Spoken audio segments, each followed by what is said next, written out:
Lilinawin ko lang. Gusto ko lang malinaw, yung talagang malinaw na malinaw ha, kasi baka mag-expect na naman kayo dito.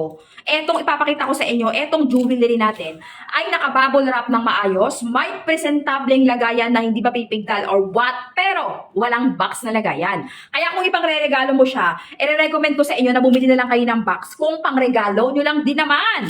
Ngayon mga pangga, ipapakita ko sa inyo, ang tagal-tagal ko itong inantay kasi nga naman, super duper inantay ko to. Alam nyo kung bakit? Nagbasa ako ng reviews. Eto na lang ha, magbasa ka rin ng reviews. Eto po ang nagtitrending na heart-shaped necklace.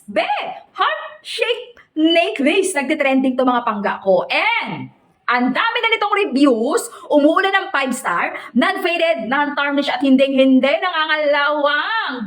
Favorite ko talaga to. Super duper favorite ko talaga to. Ito yung pinaka-appearance ng chain niya. Napakasimple lang. Ito naman yung pinaka-pendant niya. May pa-heart shape yan. Sukat natin. Grabe guys. Actually, dalawa na yan. Meron na ako.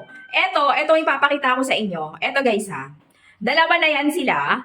Ito yung bagong dating. Ito yung luma. Ito mga bossing ko, 1 taon mahigit ko na tong ginagamit. Nililigo, hinuhugas, nilalaba.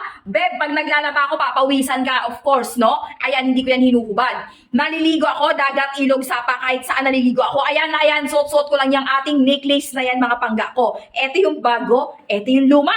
Oh, di ba?